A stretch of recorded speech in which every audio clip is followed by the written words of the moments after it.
Millionaire went with his fiancée for her engagement makeup, froze when the artist was his ex, holding a daughter. Hi, my beautiful family.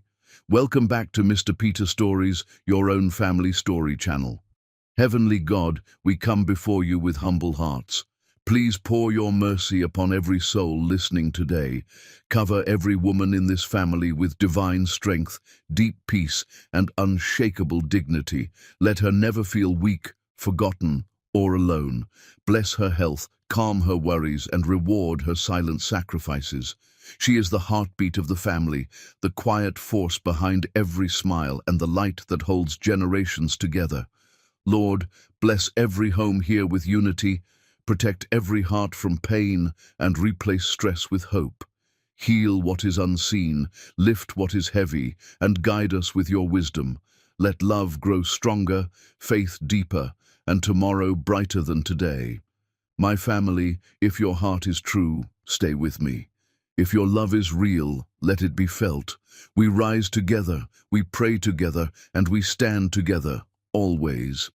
The jasmine-scented air of Radiant Studio should have calmed Tabitha Saville's nerves, but her hands wouldn't stop shaking as she lined up her brushes for the 10th time.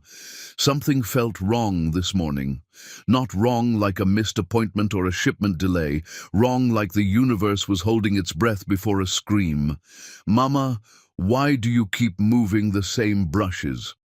Sabrina's voice drifted from the back room, sweet and curious in that way only 5-year-olds managed, like the world was still a puzzle they were excited to solve rather than exhausted by.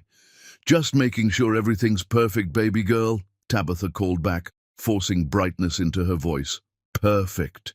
She'd built her entire life around that word. Perfect makeup applications, perfect client reviews, perfect schedule that let her pick Sabrina up from kindergarten every single day at 3:15, perfect bank account that had actual money in it now instead of overdraft notices and prayer. 6 years. 6 years since she'd been a terrified 23-year-old throwing up every morning, Googling, "Can you be pregnant if?" at 2 in the morning, practicing in the bathroom mirror how to tell the man she loved that their lives were about to change forever. 6 years since she'd stood in their tiny apartment holding a positive pregnancy test while he packed his designer luggage and explained why loving her wasn't enough anymore. The door chimed. Tabitha's spine straightened automatically, her professional smile sliding into place like armor. Saturday mornings meant wealthy brides, women who booked trials months in advance and arrived in cars that cost more than most people's houses.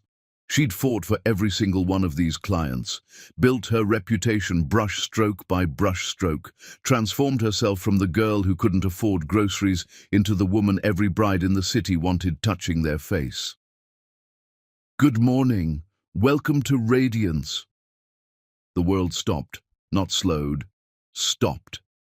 Like someone had reached into her chest and squeezed her heart until time itself froze. Mackenzie Harvey stood in her doorway. 6 years vanished like they'd never existed. She was 23 again, her hand on her still flat stomach, watching the man she loved walk away with his goodbye already packed in expensive suitcases.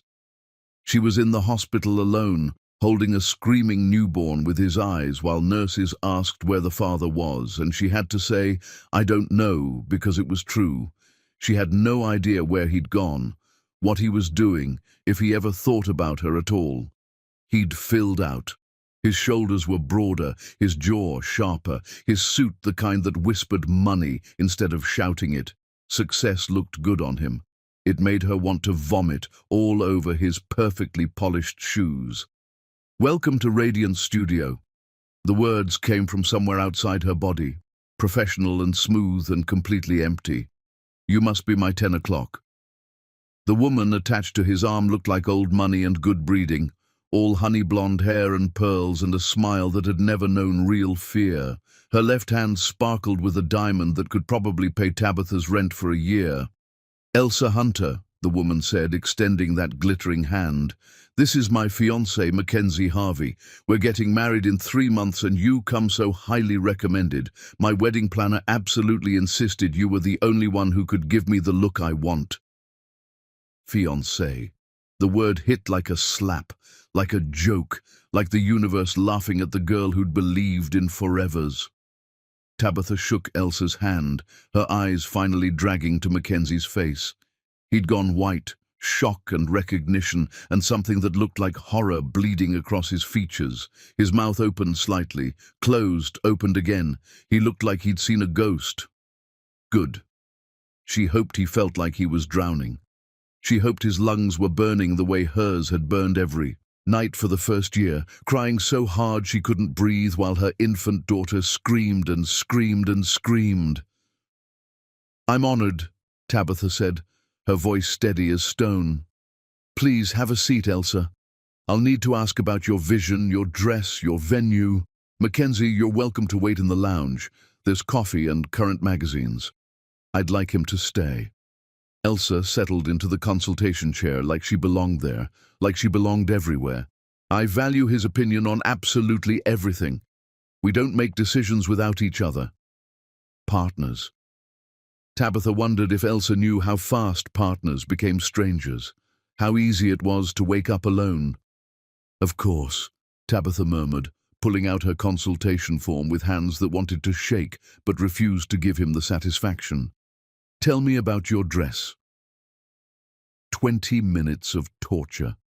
20 minutes of listening to Elsa describe lace and silk and the difference between ivory and champagne, while Mackenzie sat in the corner chair gripping the armrests like he was trying not to fall off the edge of the world.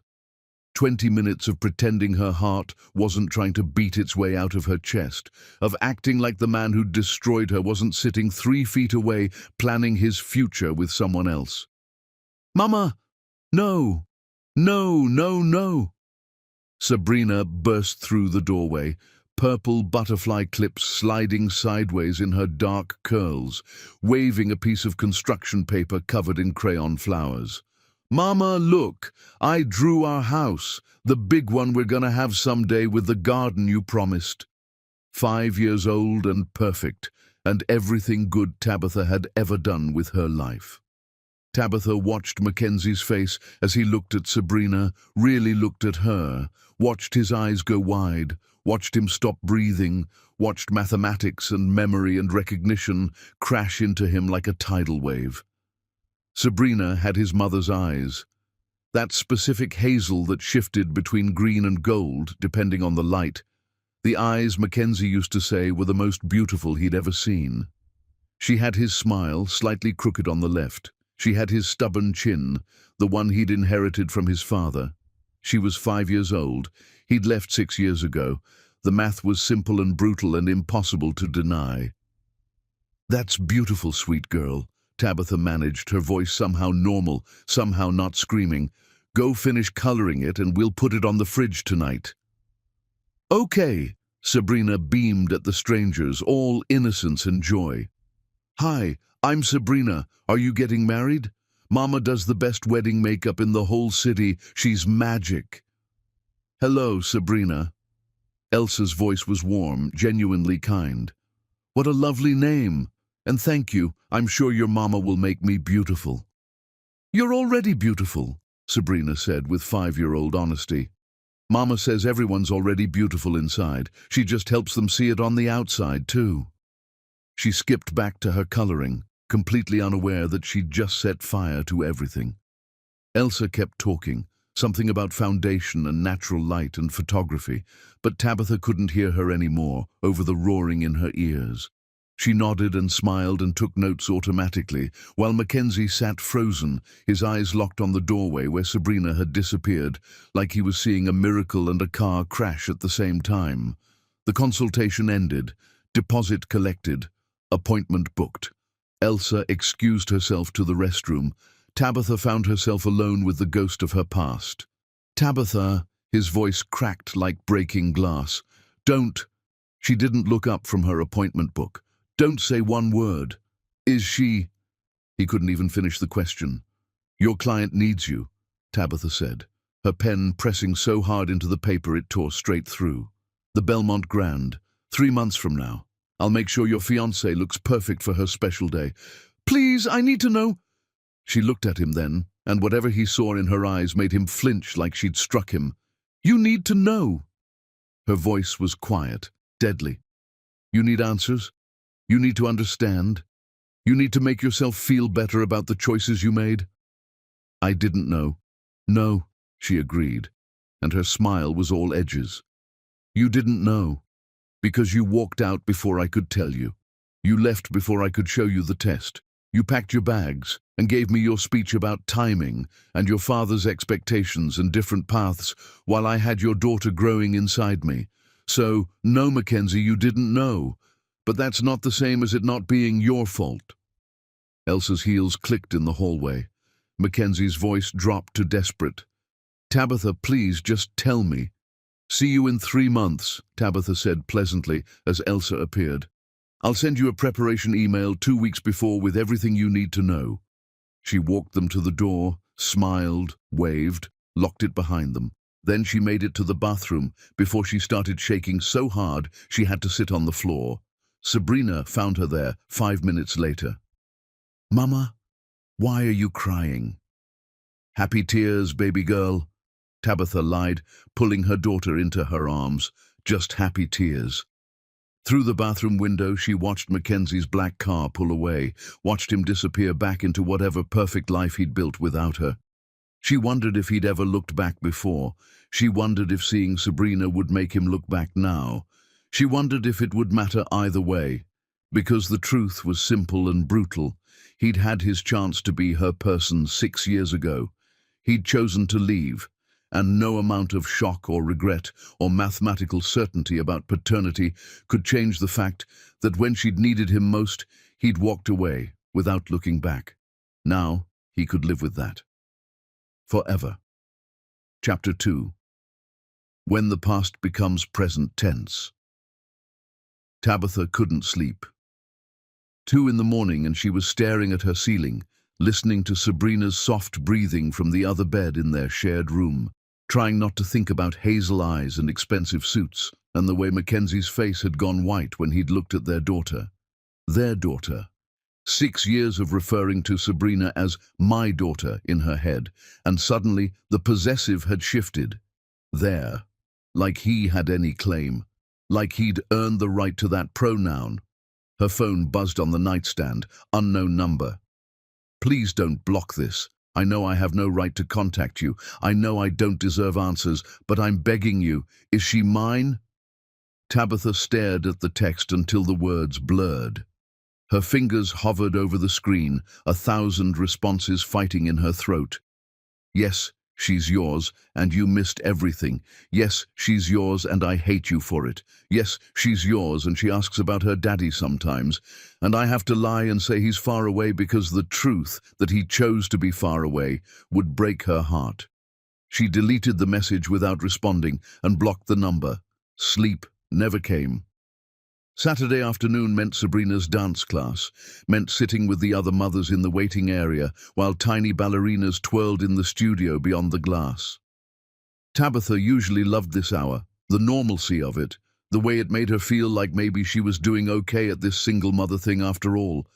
Today she couldn't focus on anything except the memory of Mackenzie's face. "You look exhausted," her friend Raina said, sliding into the seat beside her. Raina's daughter Jasmine was Sabrina's best friend, and Raina herself was the closest thing Tabitha had to family in this city. "Rough week?" "Something like that." Raina studied her with the knowing eyes of someone who'd survived her own share of man-related disasters. "This the kind of rough that needs wine, or the kind that needs something stronger?" "The kind that needs a time machine." "That bad?" Tabitha watched Sabrina attempt a pirouette, her face scrunched in concentration. "You remember how I told you about Sabrina's father, how he left before I knew I was pregnant? The coward who abandoned you." "Yeah, I remember wanting to key his car even though I've never met him. He walked into my studio yesterday with his fiancée for a wedding makeup trial." Raina's jaw actually dropped. "You're joking." "I wish I was." "Did he see Sabrina?" "He saw Sabrina." Tabitha's voice cracked. "Raina, You should have seen his face when he figured it out, like someone had shot him. Good. I hope it hurt. He texted me last night asking if she's his. What did you say? Nothing. I blocked him. Raina was quiet for a long moment. You gonna tell him eventually? Why should I? The words came out sharper than Tabitha intended. He doesn't get to show up 6 years later and suddenly want to be involved. He doesn't get to walk back into our lives because it's convenient now. I'm not saying he deserves anything, Raina said carefully. I'm saying Sabrina might ask questions someday, and maybe having answers ready is better than being caught off guard. Tabitha's phone buzzed.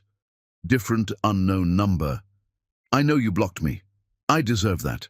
I deserve worse than that. But Tabitha, please, I need to know. Is Sabrina mine? And if she is, can we please talk? Just talk. I'm not asking for rights or time or anything except the truth. Please. Her hands were shaking again. She hated that he could still make her hands shake. He's texting from a different number, she told Raina. Block that one too, or... Raina hesitated. Or maybe just tell him the truth and make it clear that's all he gets. The truth. Nothing else. Tabitha's fingers moved before her brain could stop them. Yes, she's yours. And no, we can't talk. You made your choice 6 years ago. I made mine when I held her alone in the hospital and realized I was the only parent she was ever going to need. Lose this number too. Send. The response came within seconds. I understand. I'm sorry. I'm so sorry. But I need you to know I'm not going anywhere. I'm going to fight for the chance to know her, to be what I should have been from the beginning. Block every number I have. I'll find other ways. I'm not leaving again.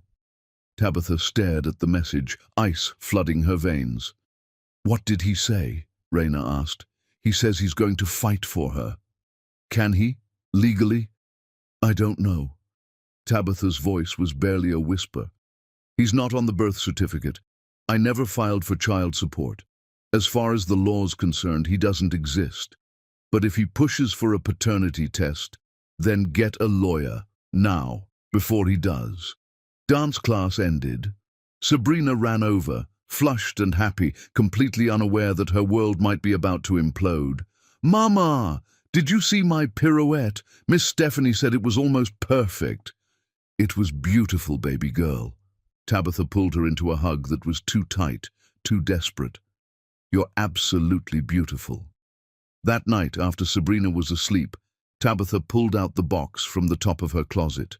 The box she'd never opened in 5 years. Inside, hospital bracelets from Sabrina's birth, her first footprints, a onesie that said Daddy's Girl that Tabitha had bought the week before Mackenzie left, tags still attached. And at the bottom, in a manila envelope, the check Mackenzie's father had tried to give her when she'd finally worked up the courage to call him 3 months pregnant, desperate and alone. $50,000, made out to Tabitha Saville. Memo line, mutual understanding. She'd never cashed it, never even touched it after she'd picked it up off the restaurant table where Gregory Harvey had slid it across like she was a problem to be solved with money. My son has a future, he'd said, his voice polite and cold as January. A future that has been carefully planned since he was born. You're a lovely girl, I'm sure, but you're not part of that plan. This is generous. Take it and move on with your life. She'd left it sitting there on the table, walked out with her head high and her heart in pieces. But she'd gone back the next day and taken it. Not to cash, never to cash. To remember. To prove to herself someday that she'd been worth more than the price Gregory Harvey had put on her dignity. Now she pulled out her phone and took a picture of the check, front and back. Then she texted it to Mackenzie's latest number before she could talk herself out of it. Your father offered me this when I was 3 months pregnant. $50,000 to disappear. I never cashed it, but I kept it. So you'd know exactly what your family thought I was worth. What your daughter was worth. Before you start talking about fighting for her, remember that check. Remember what you come from. Remember that you walked away without being paid to do it. She didn't wait for a response. She turned off her phone and lay down next to her sleeping daughter and tried to remember how to breathe. 3 days passed. Tabitha threw herself into work, filling her schedule with consultations and color corrections and anything that kept her hands busy and her mind occupied. She didn't check her messages. She didn't answer calls from unknown numbers. She existed in a bubble of bronzer and foundation and the familiar rhythm of brush against skin. Tuesday afternoon, her receptionist Kira knocked on the studio door during a client appointment. "I'm so sorry to interrupt, but there's someone here who says it's urgent. He says his name is Mackenzie Harvey, and he'll wait as long as it takes, but he needs to speak with you." Tabitha's hand stilled mid-contour. Her client, a tech executive with a conference presentation the next day, looked at her with concern. "You okay?" the woman asked. "Fine," Tabitha lied. "Give me just a moment." She stepped into the hallway. Mackenzie stood in her waiting area, still wearing a suit that cost more than she used to make in 3 months, looking like he hadn't slept since she'd last seen him. "Get out," she said quietly. "I saw the check." "I said get out. My father did that without my knowledge." His voice was raw, scraped clean of any polish. "I swear to you, Tabitha, I had no idea he'd contacted you. I had no idea about any of it. Your ignorance isn't an excuse. It's just more evidence that you didn't care enough to check." "You're right." He took a step closer, and she took one back. "You're absolutely right. I was a coward. I let my father control my life. I let fear control my choices. I walked away from the best thing that ever happened to me because I wasn't strong enough to fight for it." "This isn't a movie," Tabitha said, her voice shaking with rage. "You don't get to show up with pretty speeches and expect forgiveness. I'm not asking for forgiveness."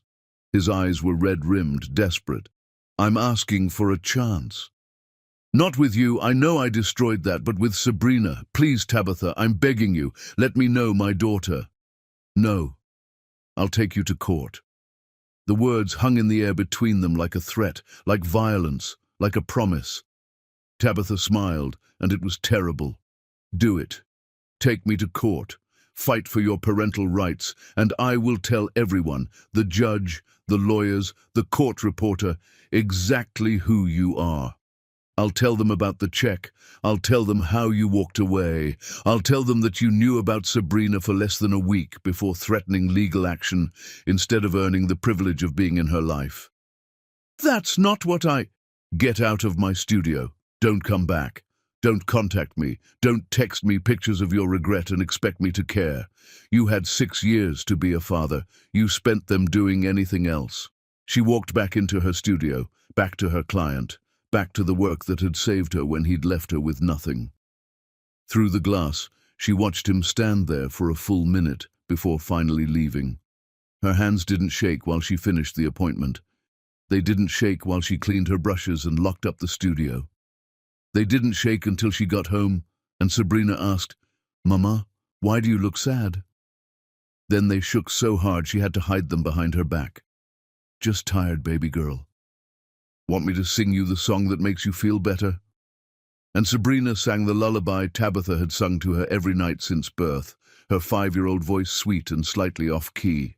And Tabitha cried while her daughter patted her hair and promised everything would be okay. Because the cruelest part wasn't that Mackenzie wanted to be Sabrina's father now.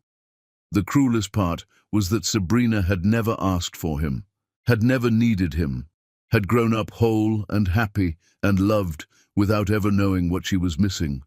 And now he wanted to walk in and make her aware of an absence that had never existed before.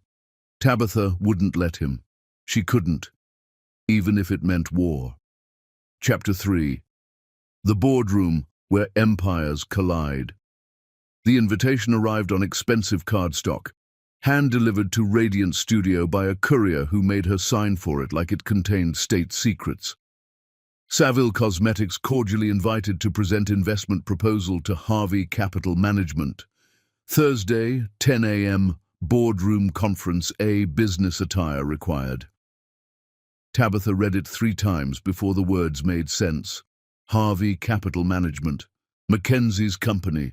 his family's legacy, the empire his father had built and Mackenzie had inherited, the same company she'd been courting for 6 months to take Savile Cosmetics public. She'd built her cosmetics line in secret, using her maiden name, keeping it separate from Radiant Studio. Started with a loan she'd had to beg for, mixing formulas in her kitchen after Sabrina went to bed, testing shades on her studio clients, slowly building a following of women who wanted luxury makeup without chemicals they couldn't pronounce. 5 years of work, of sacrifice, of pouring every spare dollar into inventory and marketing and lab fees. Now she had contracts with boutiques across 3 states, a cult following on social media, products that worked, that lasted, that made women feel beautiful without compromising their health or values. But to go national, to compete with the major brands, she needed serious money. And Harvey Capital Management was the best in the city, with connections to manufacturing, distribution networks, retail partnerships. She'd submitted her proposal 4 months ago, had been waiting for a response ever since. Now this. "It's a coincidence," she told Raina over the phone that night. "It has to be. With men like that, there are no coincidences. He knows." Raina's voice was grim. "Question is, what's he planning to do about it?" Thursday morning arrived with rain. Tabitha stood in front of her closet at 5 a.m., staring at the business suits she'd bought when Savile Cosmetics started taking off. Power suits, armor. She chose black, head to toe. War paint in fabric form. Sabrina watched from the bed, already dressed for school. "You look pretty, Mama, but scary pretty." "Good," Tabitha said, applying her lipstick with surgical precision. Deep red, the color of winning. "Sometimes pretty needs to be scary." The Harvey Capital Management building was glass and steel and old money, 60 stories of intimidation disguised as architecture. Tabitha's heels clicked against marble floors as she rode the elevator to the 58th floor, her heart hammering against her ribs. The receptionist was blonde and polished and smiled like she'd never had a problem that couldn't be solved with her father's credit card. "Savile Cosmetics, right this way." Boardroom Conference A was all windows and leather chairs and a table that could seat 20. 7 men in expensive suits sat on one side. On the other, an empty chair waited for her. Mackenzie sat at the head of the table. Their eyes met and the air left the room. He looked worse than he had at the studio, shadows under his eyes, his jaw tight, his hands gripping a folder like it was the only thing keeping him upright. "Miss Savile," he said formally, his voice giving nothing away. "Thank you for coming. Please, have a seat." She sat, opened her presentation folder, refused to let her hands shake. The next 45 minutes were torture disguised as business. She presented her numbers, her projections, her market research, talked about formulas and demographics and profit margins, while Mackenzie watched her like she was something miraculous and devastating at the same time. The other board members asked questions. She answered each one with precision, with confidence, with the authority of someone who'd built something from absolutely nothing and knew exactly what it was worth. Finally, the lead investor, a man whose name tag read Robert Chen, sat back with an impressed expression. "Ms. Savile, these numbers are exceptional. Your growth trajectory is frankly remarkable for a company operating with the capital constraints you've described. I think I speak for the entire board when I say we're very interested in moving forward." Relief flooded through her. This was it. This was everything she'd worked for. Then Mackenzie spoke. "Before we proceed, I need to disclose a potential conflict of interest." The room went silent. "Ms. Savile and I knew each other in college," he said carefully, his eyes never leaving hers. "Briefly. Our relationship ended 6 years ago. I wanted the board to be aware of this history before we make any decisions about partnership." Robert Chen frowned.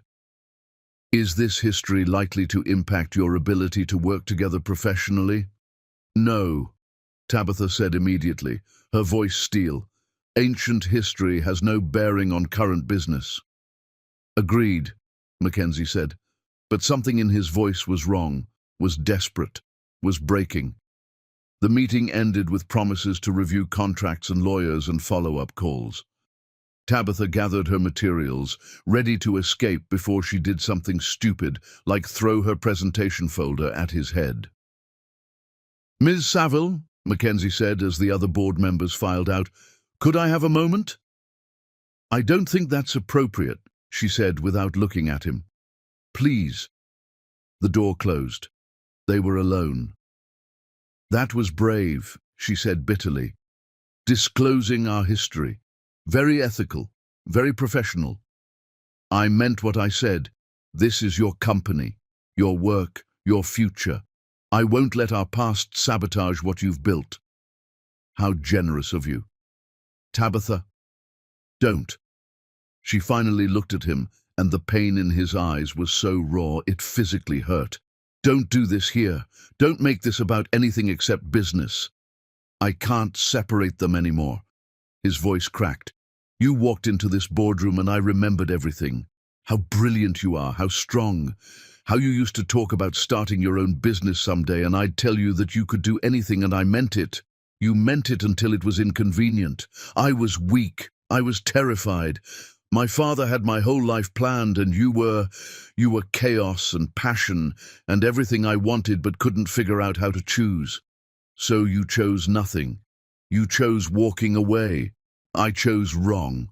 He stood, moved toward her, stopped when she stepped back. "I chose wrong, and I've regretted it every day for 6 years. Do you know what it's like to live with that? To know you destroyed the best thing in your life because you were too much of a coward to fight for it?" "No," Tabitha said coldly. "I don't know what that's like. Do you know what it's like to be pregnant and alone? To go to every doctor's appointment by yourself? To hold your newborn daughter and realize you're the only parent she's ever going to have, and you have to be enough for both of you? Do you know what that's like, Mackenzie? I can't change the past. I don't want you to change the past. I want you to leave me alone. I want you to let me build my life without you showing up and reminding me of everything you took from me." "I gave you that money," he said suddenly, desperately. "The 50,000 from my father. I put it in a trust. For Sabrina. It's been sitting there for 3 years, growing, waiting. I didn't know how to reach you, but I couldn't do nothing." "A trust?" She laughed, and it was sharp enough to draw blood. "You put guilt money in a trust and thought that made you a good person. You thought that made up for missing her first steps, her first words, every nightmare and fever and scraped knee. No, nothing makes up for that. Nothing ever will. Then what do you want from me?" "I want—" His voice broke completely. "I want to know her name means from the cypress tree. I want to know if she likes strawberries, or if she's afraid of thunder, or what book you read to her before bed. I want to know everything I missed and everything I'm missing, and I know I have no right, but I can't stop wanting it." "Sabrina," Tabitha interrupted, her voice shaking. "Her name is Sabrina. It means from the River Severn. I named her after my grandmother, who died when I was 12. She likes strawberries, but only if they're not too sour. She's not afraid of thunder. She thinks it's drums in the sky. I read her Goodnight Moon every single night because it was the first book I bought when I found out I was pregnant with her." Mackenzie's eyes were wet. "Thank you." "I didn't tell you for you," Tabitha said. "I told you so you'd understand what you gave up. So you'd know exactly what walking away cost you." She picked up her folder and walked to the door. "The board will approve your funding," Mackenzie said to her back. "I'll make sure of it. This is your dream. I won't stand in the way of it." "I don't need you to make sure of anything," Tabitha said without turning around. "I built this myself. I'll succeed myself." She left him standing there in that boardroom, surrounded by leather chairs and success that felt like failure. But as she rode the elevator down, her phone buzzed. Email from Robert Chen.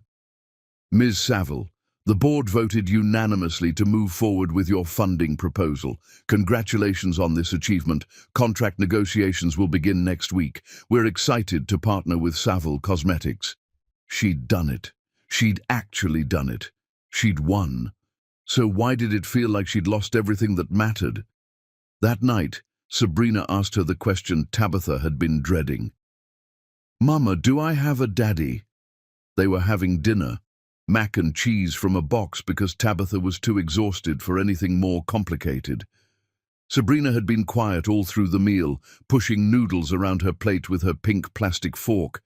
Now her daughter's hazel eyes, Mackenzie's eyes, looked up at her with a question that deserved an answer.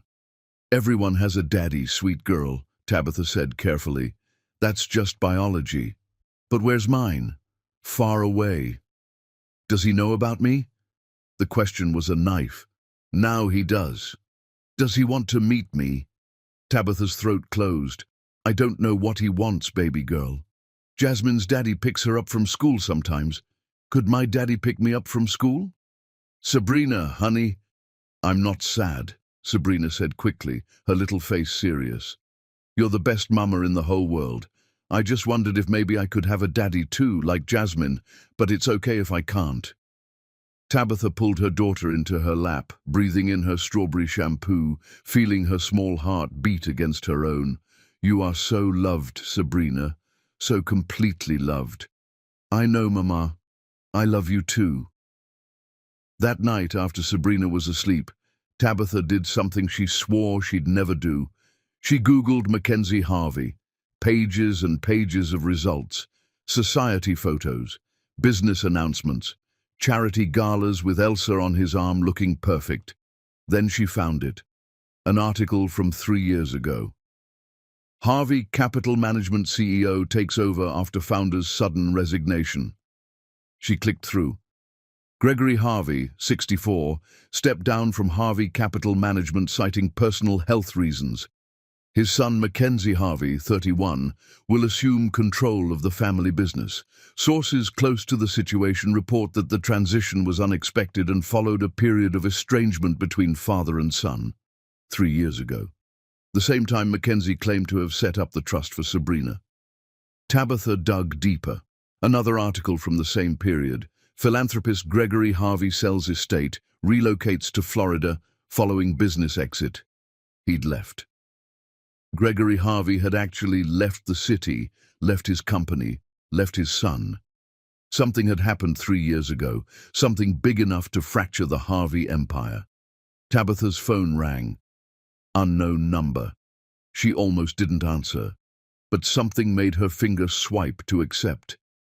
"Tabitha, please don't hang up." Mackenzie's voice was rough, exhausted. "I know I said I'd leave you alone. I know I promised. But you need to know something." "I don't need to know anything from you. 3 years ago, I found out about my father's check to you." She froze. "I didn't know," he continued, words tumbling out like he was afraid she'd hang up before he finished. "I swear I didn't know until I was going through company files for something else and found a copy. The memo line destroyed me. Mutual understanding. Like you were a business transaction." "Why are you telling me this?" "Because I confronted him. I told him he had no right. I told him that if you'd reached out, if you'd tried to contact me about a baby, I deserved to know. We had the worst fight of my life. He said you were nothing, that you'd tried to trap me, that he'd paid you off and you'd disappeared like you were supposed to." Tabitha's hand tightened on the phone. "I told him he was a liar, that you would never have disappeared if there was a child, that you would have fought. And if you didn't fight, it was because he'd made it impossible. I gave him a choice, resign and leave, or I'd go to the press with everything.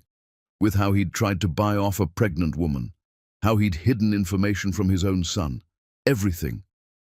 He chose to leave. He chose to leave. And I've spent 3 years searching for you, Tabitha. 3 years with private investigators trying to find any trace of where you'd gone. But you'd changed your name, built a new life, become someone I couldn't track. Until you walked into that boardroom and I realized you'd been here all along, building an empire while I was looking everywhere else." Tabitha couldn't speak, couldn't breathe. "I'm not asking for forgiveness," Mackenzie said quietly. I'm not asking for anything. I just needed you to know that when I found out about the check, I burned my father's life down. It didn't undo what I did to you, but I couldn't let him get away with what he tried to do." He hung up before she could respond. Tabitha sat in her dark kitchen, staring at her phone, her world tilting on its axis. 3 years. He'd been looking for her for 3 years, which meant he'd known about the possibility of a child for 3 years, which meant he'd wanted to find her, but wanting wasn't the same as being there. Searching wasn't the same as succeeding, and none of it changed the fact that Sabrina had still grown up without a father. None of it changed anything that mattered. Did it? Chapter 4. The email from a 5-year-old heart. Sabrina learned to use email in kindergarten computer lab. The teacher, young and enthusiastic and completely unaware of the chaos she was unleashing, taught the children how to compose messages, how to type in addresses, how to hit send. "Email is for talking to people far away," Miss Rachel had explained, "like grandmas who live in other states or pen pals in other countries." Sabrina thought about far away, about the question her mama hadn't really answered. She thought about the man in the fancy office building who'd looked at her mama like she was the sun and the moon and everything that hurt. At home that afternoon, while Tabitha was in the shower and the ancient laptop sat open on the kitchen table, Sabrina climbed into the chair, typed Mackenzie Harvey email into the search bar the way she'd seen her mama search for things, found it on his company website. Email protected. She opened a new email, stared at the blank screen, tried to remember how to spell the word she needed. "Dear Mackenzie Harvey, my name is Sabrina. I am 5 years old. I think you are my daddy. Miss Rachel says email is for talking to people far away. Are you far away? My mama is the best mama in the whole world. She does makeup and she sings me songs and she reads me Goodnight Moon every night.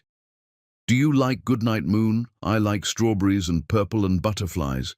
What do you like? If you are my daddy, why didn't you want me? Jasmine's daddy picks her up from school. Could you pick me up from school? Love, Sabrina P.S. My mama is sad a lot now. Did you make her sad?" She hit send before she could change her mind. Then she closed the laptop and went back to her coloring books like she hadn't just sent a message that would detonate both her parents' lives. Mackenzie was in a board meeting when his phone buzzed with the email notification. He ignored it, ignored the second buzz, the third. Then he saw the sender name in the preview and his heart stopped. Sabrina Saville. He excused himself from the meeting, walked to his office on legs that barely functioned, closed the door and opened the email. Read it once, twice, 3 times. Then he put his head in his hands and broke. "Why didn't you want me?"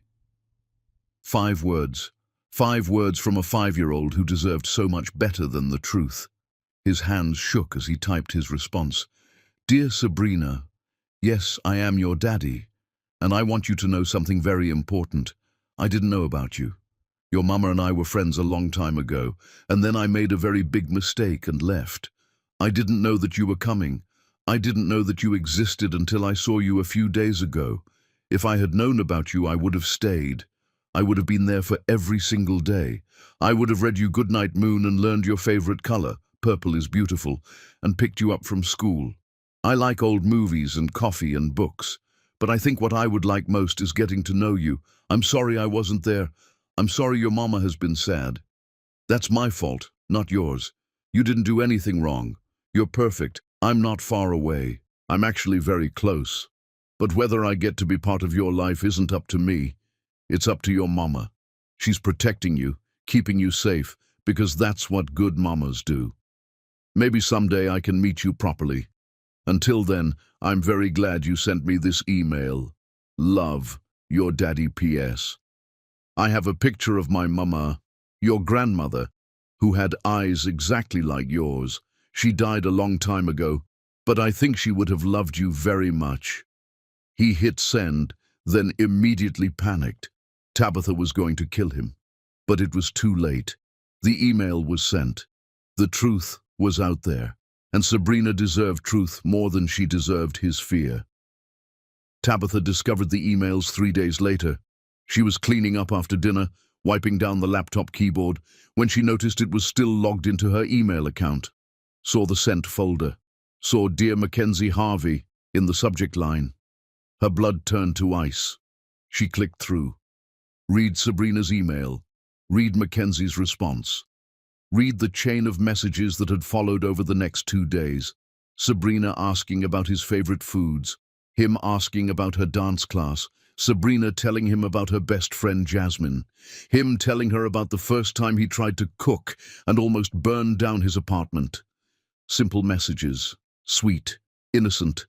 Completely behind Tabitha's back. Sabrina!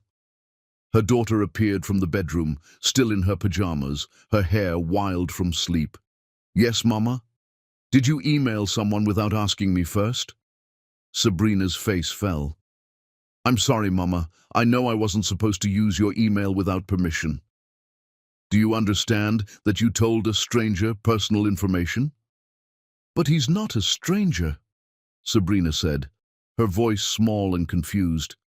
He's my daddy. You said everyone has a daddy. I just wanted to know mine. Tabitha's anger collapsed into something more complicated, more painful. She knelt down to Sabrina's level. Baby girl, I know you're curious. I know you have questions. But you can't contact people without telling me first. Are you mad at me or mad at him? The question was too perceptive for 5 years old. I'm not mad at you, Tabitha said carefully. I'm scared. I'm scared because I don't want you to get hurt. How would emails hurt me? Because people leave, Sabrina. They make promises, and then they leave. Did my daddy make promises? Tabitha pulled her daughter into a hug so tight it was almost desperate. Yes, sweet girl. A long time ago he made promises, and then he broke them. Maybe he learned how to keep them now, Sabrina said against her shoulder. Miss Rachel says people can learn to be better if they try really hard. Maybe, Tabitha whispered, but I'm not ready to find out. That night she sent Mackenzie one email. Stop contacting my daughter. This is your only warning. His response came within minutes. She contacted me first. I swear I didn't initiate this. But Tabitha, I won't lie to her. I won't tell her to stop writing to me. She deserves to ask questions and get real answers. If you want me to stop responding, you're going to have to explain to her why, and you're going to have to be honest about your reasons. Tabitha stared at the message, fury and fear warring in her chest. He was right. She could tell Sabrina not to email him. But Sabrina would ask why. And what would she say? Because I'm scared. Because I don't trust him. Because I don't want to share you. All true. All terrible reasons to give a child. The next morning she found Sabrina at the kitchen table with the laptop open. What are you doing, baby girl? Writing to my daddy, Sabrina said matter-of-factly. I'm asking if he wants to come to my dance recital next month. Is that okay? Every instinct screamed no. Screamed to slam the laptop closed and block his email and build walls so high he could never climb them. But Sabrina was looking at her with those hazel eyes, his eyes, full of hope and innocence and a question that deserved better than fear. Okay, Tabitha heard herself say. Okay. Sabrina's face lit up like sunrise. Really? Really? But I need to talk to him first. Make sure he understands the rules. What rules? That he's a guest in your life. That he doesn't get to just show up and be daddy all at once. That he has to earn his place here slowly and carefully and prove he's not going to disappear again. Those sound like good rules, Sabrina said seriously. You should email him the rules so he knows. Tabitha laughed despite herself. You're very smart, you know that? I get it from you, Mama. That afternoon, Tabitha composed the most difficult email of her life. Mackenzie, Sabrina wants you to come to her dance recital. It's 3 weeks from Saturday at the community center. Doors open at 2, performance starts at 2:30. If you come, here are the rules. 1. You sit in the back. You don't approach her before or after without my permission. 2. You don't make promises you can't keep. No talk about next time or soon or always unless you're absolutely certain. 3. You don't try to be her father yet. You're just someone who came to watch her dance. That's all. 4. If you hurt her, if you disappoint her or let her down or break her heart the way you broke mine, I will make you regret ever finding us. This isn't forgiveness. This isn't reconciliation. This is me putting my daughter's questions ahead of my own pain. Don't make me regret it. Tabitha. She hit send before she could chicken out. His response came within the hour. I'll be there. Back row. Silent. Grateful. And Tabitha? Thank you for being brave enough to let me try. I know what this costs you. I won't waste it. 3 weeks. She had 3 weeks to prepare for Mackenzie Harvey to watch their daughter dance. 3 weeks to build walls around her heart strong enough to survive seeing him again. 3 weeks to figure out how to protect Sabrina from the inevitable moment when he realized being a father was harder than he thought and walked away a second time, because he would walk away. Men like him always did, didn't they? Chapter 5. The recital that changed everything. The community center smelled like floor polish and nervous parents. Tabitha stood backstage, helping Sabrina adjust her purple tutu for the 5th time, her hands shaking despite her best efforts to seem calm. You look beautiful, baby girl, she whispered, smoothing down a flyaway curl. Is he here? Sabrina asked, her eyes bright with excitement and nerves. Did my daddy come? Tabitha hadn't looked. Hadn't let herself look. I don't know, sweet girl, but even if he's not, I'm here. Raina and Jasmine are here. You're going to be amazing. But I hope he comes, Sabrina said with 5-year-old honesty. I've been practicing extra hard so he can see how good I am. The words were a knife through Tabitha's ribs. This was exactly what she'd been afraid of. Sabrina building hopes that could shatter. Places, everyone, the dance teacher called. Tabitha gave Sabrina one last hug and headed into the audience. The theater was packed with families, cameras at the ready, the air electric with anticipation. She found her seat next to Raina in the 3rd row. He's here, Raina whispered immediately. Back corner. Hasn't moved since doors opened. Tabitha's heart lurched. Don't point. I'm not pointing. I'm just saying he looks like he's about to pass out from stress. Against every ounce of self-preservation she possessed, Tabitha let herself glance toward the back corner. Mackenzie sat alone, wearing jeans and a button-down instead of his usual suit, his hands clenched in his lap, his eyes fixed on the stage like it held the answer to every question he'd ever asked. He looked terrified. Good, Tabitha thought viciously. He should be terrified. The lights dimmed, the music started, tiny dancers flooded the stage, and there was Sabrina, 3rd from the left, her face serious with concentration as she moved through the choreography they'd practiced for months. Tabitha watched her daughter dance, her heart swelling with pride and love, and the fierce protectiveness that had kept her going through every impossible day of the last 6 years. But she was also aware, with every cell in her body, of Mackenzie's presence 2 rows back. The performance lasted 30 minutes. Sabrina's group did 2 numbers, one to a Disney song, one to classical music. She didn't miss a single step. Her pirouette was almost perfect. Her smile was genuine joy. When the final bow came and the audience erupted in applause, Tabitha saw Mackenzie stand, clapping until his hands must have hurt, his face wet with tears he wasn't bothering to hide. He looked destroyed and reborn at the same time. Backstage, Sabrina rushed into Tabitha's arms. Did you see me, Mama? Did I do good? You were absolutely perfect, Tabitha said, holding her close. I'm so proud of you. Did he come? Can I see him?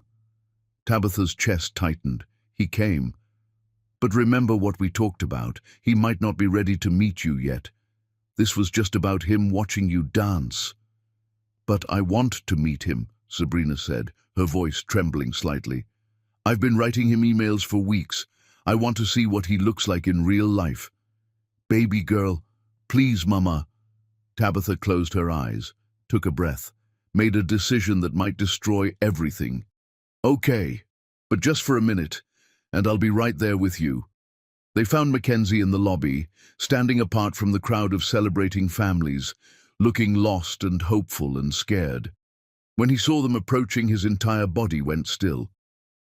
Sabrina, Tabitha said gently, this is Mackenzie Harvey. Mackenzie knelt down so he was at Sabrina's eye level, and Tabitha watched something in him crack open. Hi, Sabrina, he said, his voice rough with emotion. You were incredible up there.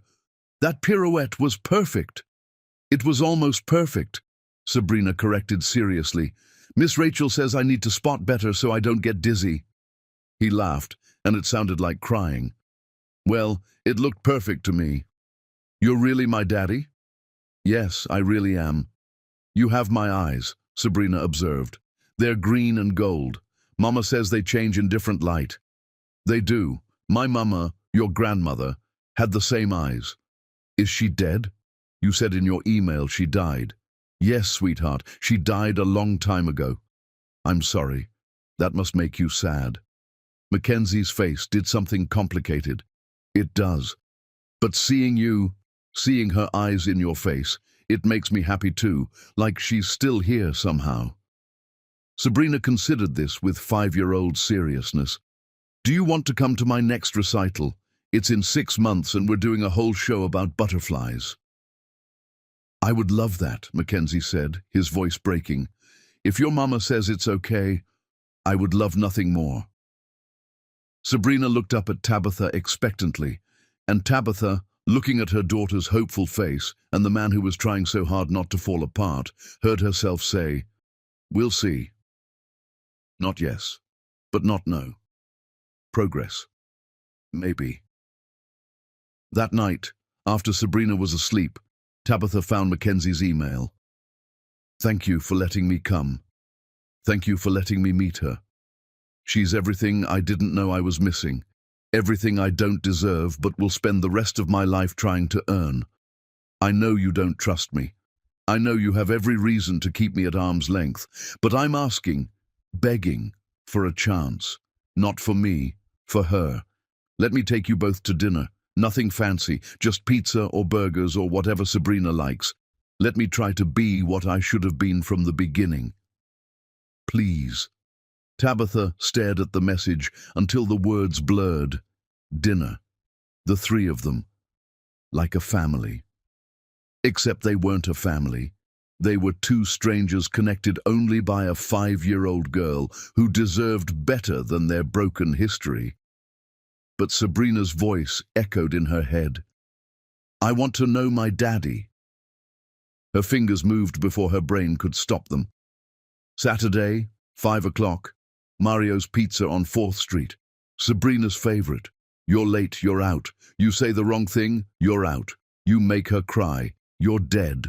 Don't make me regret this more than I already do. Send. His response was immediate. I'll be there at 4:30.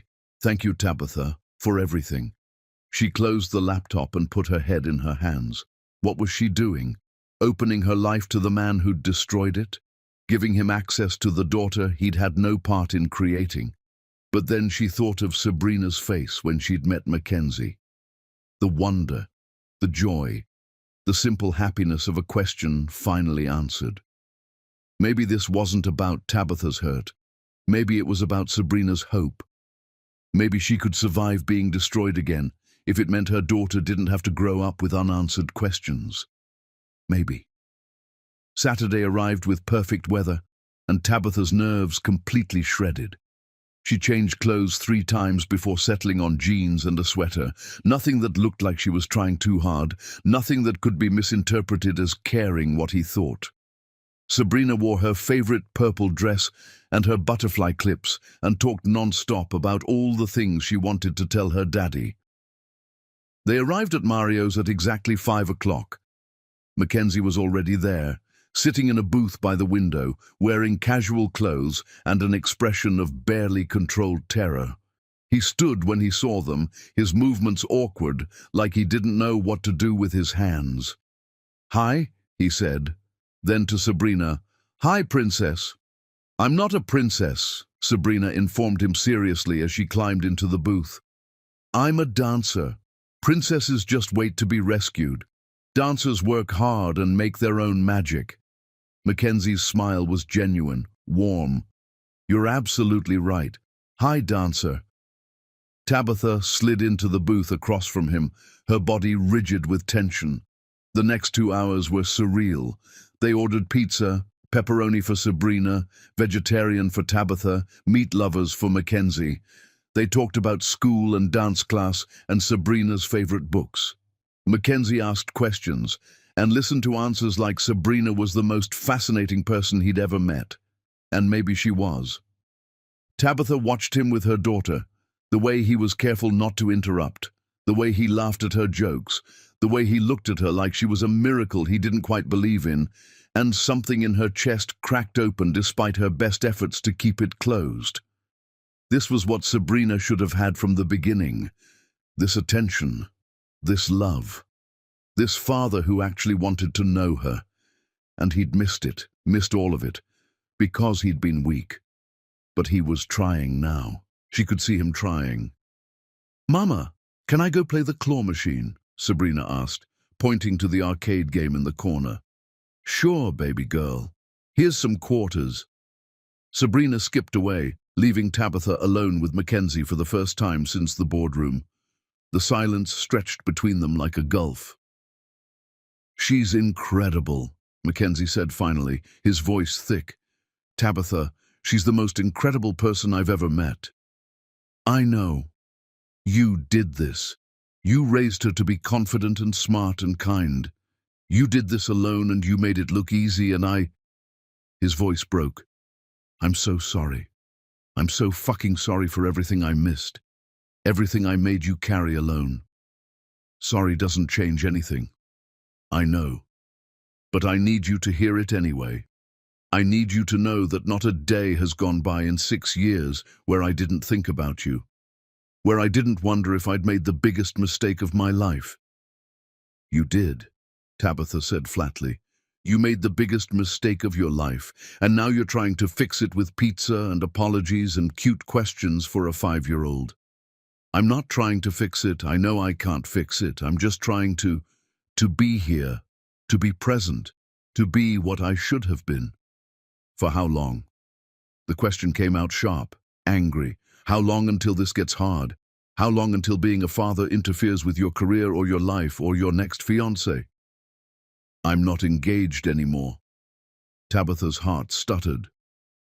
"What?" "Elsa and I ended things 2 weeks after I met Sabrina.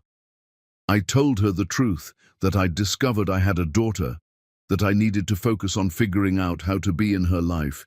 She deserved someone whose heart wasn't somewhere else." "Your heart is somewhere else." Mackenzie looked at her, and the rawness in his eyes was devastating. "My heart has been in the same place for 6 years, Tabitha. It's never moved, not even when I tried to make it." "Don't," she whispered. "Don't do this." "I'm not asking for anything. I'm just telling you the truth. I love you. I've loved you since we were 22, and you told me your dream of starting your own business, and your eyes lit up like the whole world was possible. I loved you when I left, and I've loved you every day since, and I'll love you until the day I die, even if you never forgive me." "Stop. I can't. Because you need to understand that this isn't about convenience or guilt or trying to play house. This is about the fact that you and Sabrina are my whole world, and I will spend the rest of my life proving that if you let me." Tabitha's vision blurred. "You don't get to walk back in and say things like that. You don't get to make me feel this way." "What way?" "Like maybe," her voice cracked, "like maybe I could trust you again. Like maybe I could let myself believe that you're different now. I am different. Losing you broke something in me that I had to rebuild from scratch. It took 6 years, and losing everything that mattered to finally become the man I should have been all along. Sabrina ran back to the table, clutching a stuffed unicorn. "Daddy, I won this, on my first try." "Daddy?" The word hung in the air between them. Mackenzie's eyes filled with tears. "That's amazing, Princess. I mean, dancer. You must have really good aim." "Mama says I get my aim from her, but my stubborn from somewhere else," Sabrina said, climbing back into the booth. "I think I got it from you." "Yeah," Mackenzie managed, his voice wrecked. "Yeah, you probably did." They finished dinner, walked to the parking lot, said awkward goodbyes. But as Tabitha buckled Sabrina into her car seat, Mackenzie touched her arm gently.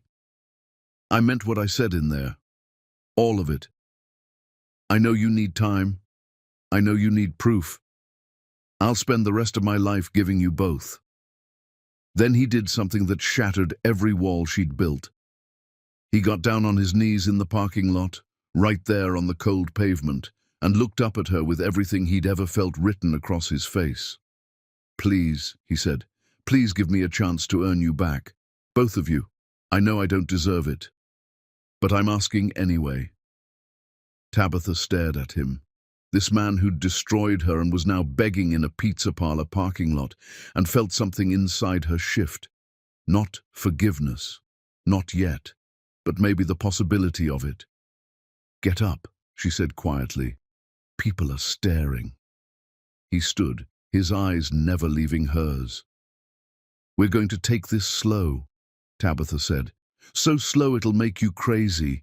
You don't get to jump into father mode. You don't get to make demands or assumptions. You get supervised visits and carefully monitored time, and I reserve the right to pull back the second I think you're going to hurt her. Okay. And this, whatever this is between us, that's dead. We're co-parents, nothing more." "Okay," he said again, but something in his eyes said he didn't believe her. She didn't believe herself either. "I'll email you about the next visit," she said. "Don't push. Don't show up unannounced. Don't try to be more than what I'm offering. I won't. I promise." Promises. He'd made those before. But as she drove away, Sabrina chattering happily in the back seat about her new daddy and the stuffed unicorn, and how she couldn't wait to email him about her day, Tabitha realized something terrifying. She was going to give him another chance. Not because she trusted him, because Sabrina deserved a father who was trying. And maybe, just maybe, so did Tabitha deserve someone who was finally fighting for what mattered, even if that someone was the man who'd broken her heart first. Chapter 6. The lawsuit that shattered glass empires. The summons arrived on a Tuesday morning, delivered by a process server who made Tabitha sign for the envelope like she was accepting her own execution. She opened it standing in her kitchen, coffee growing cold on the counter, Sabrina eating cereal at the table. Harvey v. Seville, petition for paternity establishment and custody arrangement. The world tilted sideways. Not Mackenzie. This wasn't from Mackenzie.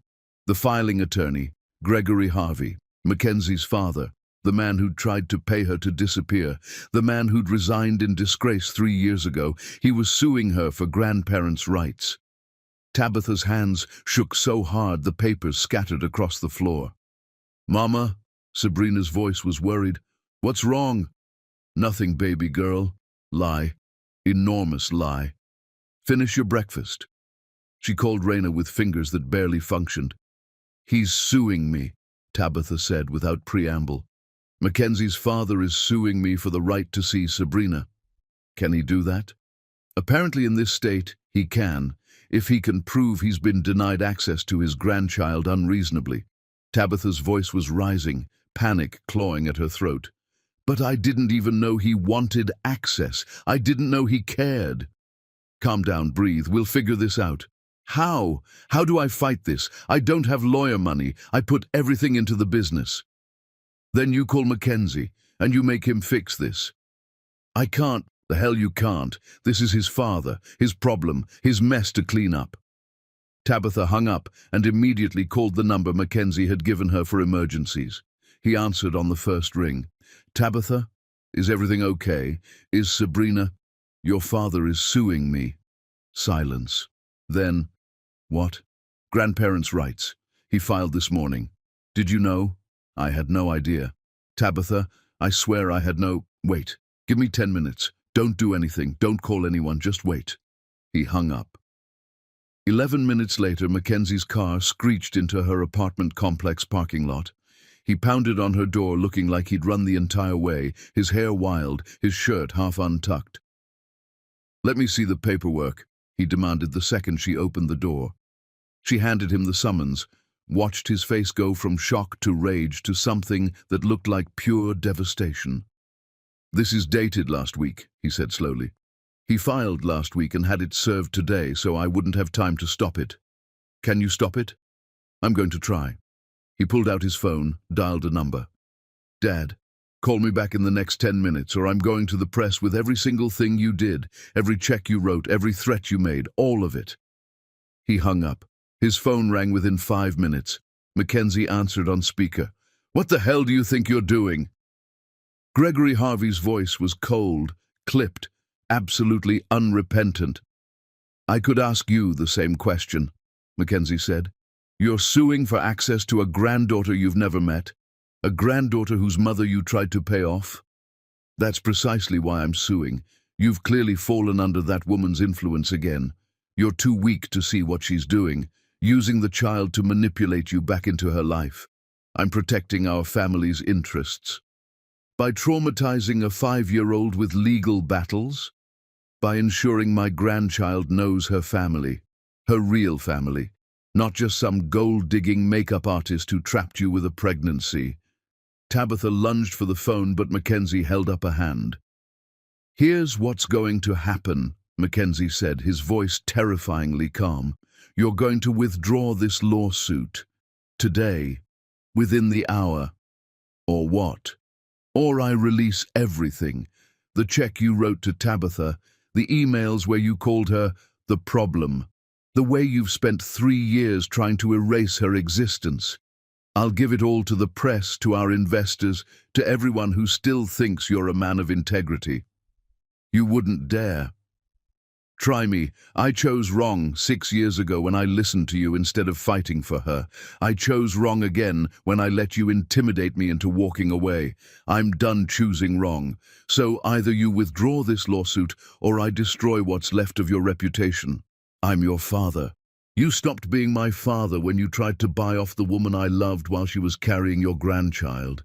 You stopped being anything to me when you made me believe I had to choose between you and happiness." Silence on the other end, long and heavy. Then, "Fine, I'll withdraw. But you're making a mistake, Mackenzie. That woman will destroy you. If anyone's destroying me, it's my own choices, not hers. Withdraw the lawsuit. Today." Gregory hung up. Mackenzie immediately called his lawyer, put in the request to confirm withdrawal, set up safeguards to prevent refiling. Then he collapsed onto Tabitha's couch and put his head in his hands.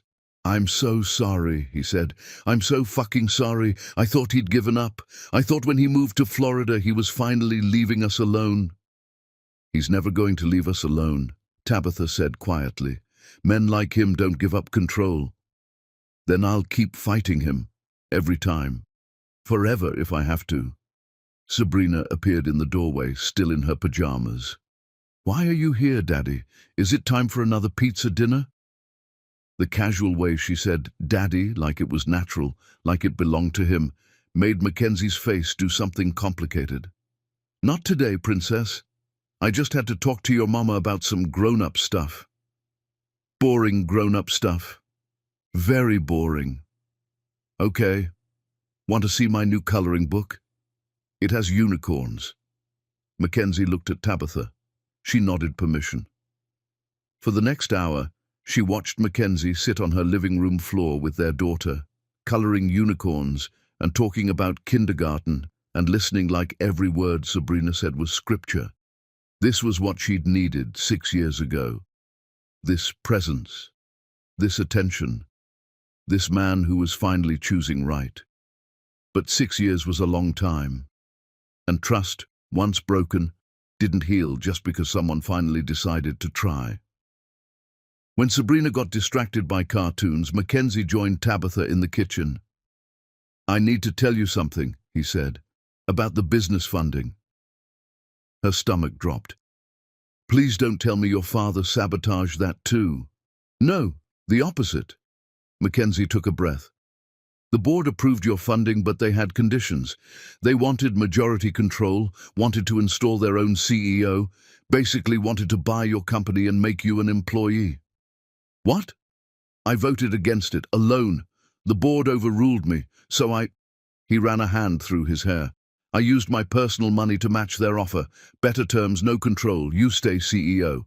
Then I had my lawyer present it to you as coming from a silent investor group." Tabitha stared at him.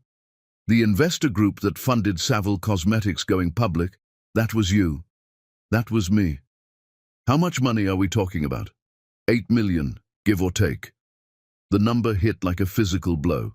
$8 million. You were never supposed to know. It was supposed to be completely anonymous. But I can't keep lying to you. Even lies meant to help. You deserve the truth. Why would you do that? Because you built something extraordinary and you deserved support without strings. Because I failed you once and I wasn't going to let the business world fail you too. Because— His voice cracked. "Because I love you. And even if you never love me back, even if I'm never anything more to you than Sabrina's father, I want you to have everything you've worked for." "That's not love," Tabitha said, her voice shaking. "That's guilt." "It's both. It's guilt and love and respect and awe and every feeling I've ever had for you, all wrapped up in the desperate need to give you something you can't refuse, because I know you'll refuse everything else." "I would have refused $8 million. "Exactly. So I didn't give you the choice, I just did it." That's manipulative." "Yes, it is." He met her eyes steadily. "I manipulated the situation so you'd get what you deserved. I'm not sorry. I'd do it again. I'd spend every penny I have if it meant you succeeded." Tabitha wanted to scream, wanted to throw him out, wanted to refuse the money and the help and everything that came with strings she couldn't see yet. But Savile Cosmetics was going public next month. She had contracts and employees and commitments that depended on that funding. Refusing it now would destroy everything she'd built. He'd trapped her, with generosity, with support, with the thing she needed most. "I hate you," she whispered. "I know. I hate that you did this. I hate that it worked. I hate that I can't refuse it without destroying my own company. I know. And I hate that part of me. A tiny, stupid part is grateful. Because you're right. I do deserve support without strings. I just wish it hadn't come from you." "I'm sorry," Mackenzie said quietly. "I'm sorry I can't be anyone other than who I am. Someone who loves you too much to watch you struggle when I have the power to help. That's not how healthy relationships work." "I know. That's why I'm working with a therapist 3 times a week to figure out how to untangle love from control, how to support without smothering, how to give without trapping." "You're in therapy?" "Have been for 3 years, since I found that check. Since I realized I'd become exactly like my father, someone who used money to solve problems instead of actually showing up." Tabitha's anger deflated slightly. "What does your therapist say about all this?" "That I'm making progress, but I still have a tendency to grand gestures when small consistency would be better. That I need to ask before helping instead of assuming I know what's needed. That love is patient and I'm really bad at patience." Despite everything, Tabitha almost smiled. "Your therapist sounds smart. She's brilliant. She's also the one who told me that if I wanted any chance with you, I needed to start with brutal honesty, even when it makes me look bad, especially when it makes me look bad." "So this is you being brutally honest?" "This is me being brutally honest and terrified you're going to kick me out and never let me see Sabrina again." Tabitha looked at him, really looked at him, saw the dark circles under his eyes, the tension in his shoulders, the way his hands shook slightly when he wasn't clenching them. He was a mess, a genuine, traumatized, trying too hard mess, just like her. "I'm not going to keep you from Sabrina. she said finally. Whatever else happens between us, she deserves to know her father, even if her father is an over-controlling, manipulative, well-meaning disaster. That's fair, but we need new rules, better rules. Okay, no more grand gestures without asking first. No more money or gifts or help unless I explicitly request it. No more making decisions for me disguised as helping me. Agreed. And we need to figure out custody, real custody, a schedule, legal documentation, all of it. Whatever you want, not whatever I want, whatever's fair for Sabrina. Mackenzie nodded. Can I ask you something? Depends on the question. Do you think you could ever forgive me? Not now, not soon, but someday. Do you think there's any chance you could look at me and not see the man who left? Tabitha was quiet for a long time. I don't know, she finally said. I want to say no. I want to say the damage is permanent. But then I watch you with Sabrina, and I see someone who's actually trying, someone who's changing. And I think... She took a breath. I think maybe forgiveness isn't all or nothing. Maybe it's incremental. Maybe it's something you earn piece by piece over years. I'll take incremental, Mackenzie said softly. I'll take pieces, I'll take years, as long as there's a chance. There's a chance, Tabitha admitted. A small one, a fragile one. Don't break it. I won't. I swear. He left an hour later after coloring 3 more unicorns with Sabrina and promising to come to her next dance class. Tabitha watched his car pull away and felt something she hadn't felt in 6 years. Hope. Dangerous, terrifying, impossible hope. Maybe he really was different now. Maybe second chances were possible. Maybe she could learn to trust again. Or maybe she was setting herself up for the same heartbreak all over again. Time would tell. It always did. Chapter 7. When Everything Falls Apart. The scandal broke on a Wednesday morning, 3 weeks before Savile Cosmetics' public offering. Tabitha woke up to 17 missed calls and a text from Raina that just said, "Turn on the news, now." She grabbed the remote, her heart already sinking. The headline screamed across the bottom of the screen. Harvey Capital Management CEO accused of personal investment conflicts. Her blood turned to ice. The news anchor's voice was professional, deadly. Sources confirm that Mackenzie Harvey, CEO of Harvey Capital Management, used personal funds to finance Savile Cosmetics' public offering, the same company owned by Tabitha Savile, mother of his recently acknowledged 5-year-old daughter. This raises serious questions about conflicts of interest, company fund misappropriation, and whether Harvey used his position to enrich a romantic partner. Romantic partner. The words made Tabitha's stomach turn. Her phone exploded with calls. Her lawyer, her business partners, the SEC, the SEC. She was being investigated for fraud because of Mackenzie, because he'd tried to help, because his grand gesture, the one she'd told him not to make, had just destroyed everything. Within hours, it got worse. Harvey Capital's board called an emergency meeting. Investors were panicking. Someone had leaked internal emails between Mackenzie and his financial advisors discussing the Savile investment in terms that made it sound like he was using company resources to win back an ex-girlfriend. He hadn't been. The money had been entirely his personal funds, but the optics were devastating. By noon, calls for his resignation were trending on social media. By 2 p.m., Savile Cosmetics' public offering was suspended pending investigation. By 4 p.m., Tabitha's entire business was collapsing. She picked Sabrina up from school on autopilot, her phone ringing constantly with reporters asking for comments, investors demanding explanations, lawyers using words like criminal liability and fiduciary breach. "Mama, why do you look so sad?" Sabrina asked from the back seat. "Just work stuff, baby girl." "Is it bad work stuff?" "Yes, sweet girl, very bad work stuff. Can Daddy help?" The question was innocent, but it felt like a knife. "Daddy's the reason we're in this mess," Tabitha said before she could stop herself. Sabrina went very quiet. Tabitha glanced in the rearview mirror and saw her daughter's eyes filling with tears. "I didn't mean," she started. "You said Daddy was trying to be good now," Sabrina whispered.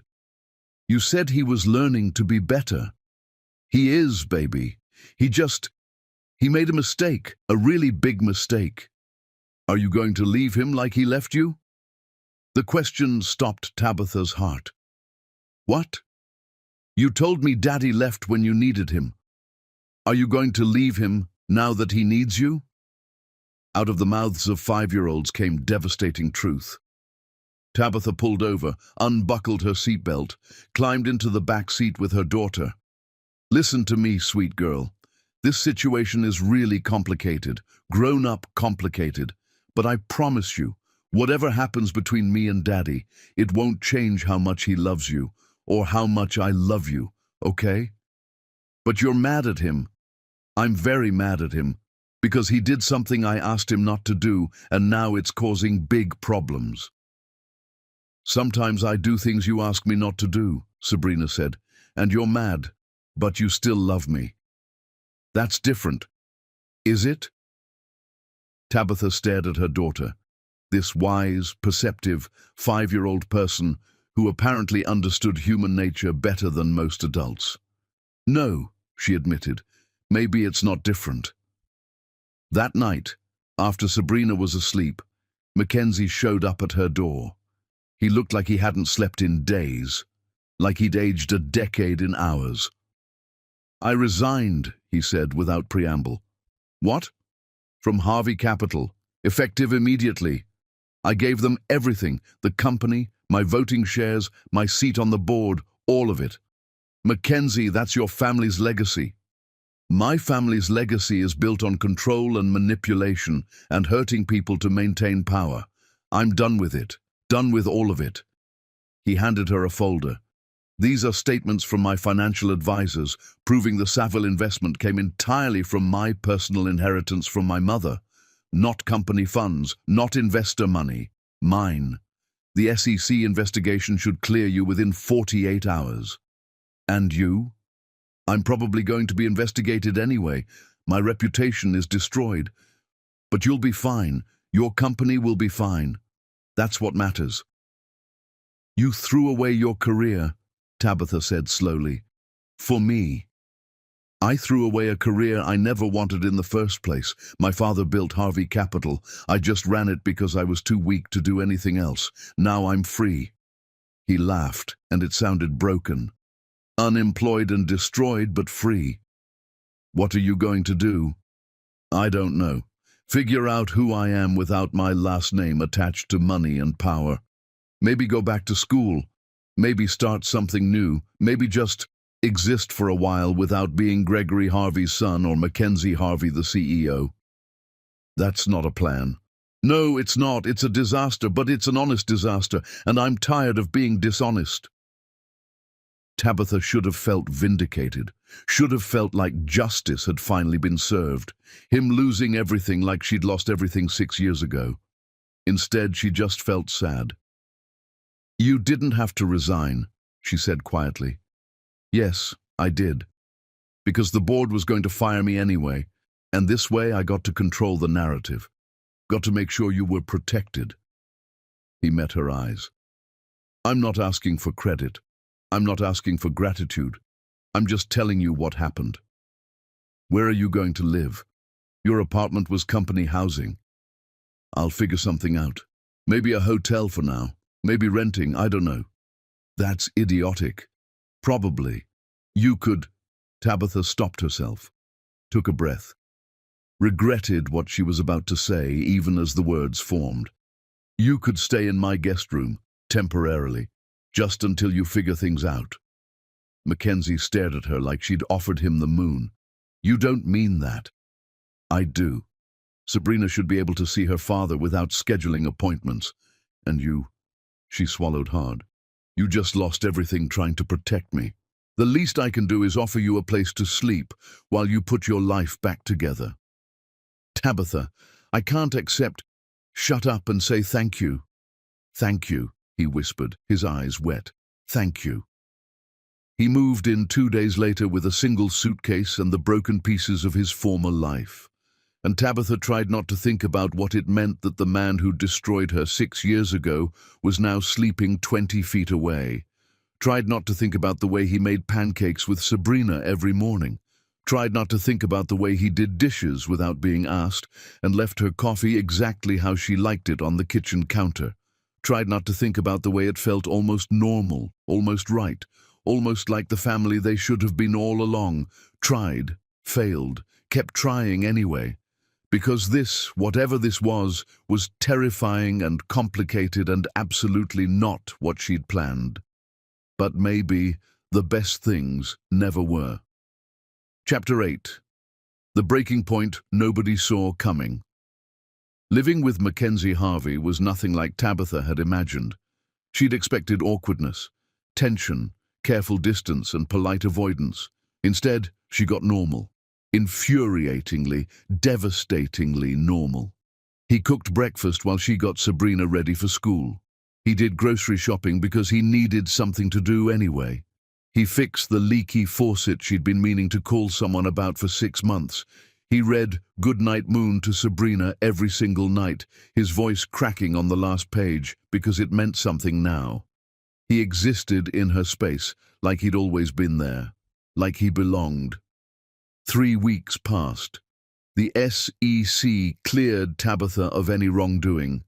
Savile Cosmetics' public offering was back on track. Her company was safe. Mackenzie's reputation was still in pieces, but he didn't seem to care.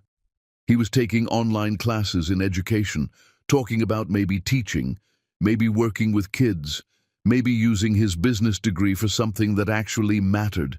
He was different, genuinely different. And that terrified her more than anything, because it would have been easier if he'd failed. If he'd proven himself unchanged, if he'd given her a reason to kick him out and build walls and protect her heart. Instead, he was perfect, patient, present, trying so hard it physically hurt to watch. Raina noticed during their weekly coffee date. "You're in love with him again," she said without preamble. "I am not. Don't lie to me. I've known you 6 years. I've never seen you look at anyone the way you look at him when he's playing with Sabrina. That's me being glad he's being a good father. Bull. That's you being in love and terrified to admit it." Tabitha put her head in her hands. "I can't be in love with him, I can't. He broke me, Raina. 6 years ago he broke me into pieces and I spent years putting myself back together. I can't just fall apart for him again." "Who says you'd fall apart? Maybe you'd fall into something better. Or maybe I'd get hurt worse than before. Maybe. But maybe you'd be happy. When was the last time you let yourself be happy, Tabs? Really happy, not just satisfied or proud or accomplished?" Tabitha didn't have an answer. That night she found Mackenzie on her apartment balcony at midnight, staring at the city lights. "Couldn't sleep?" she asked, stepping outside. "Too much on my mind. Want to talk about it?"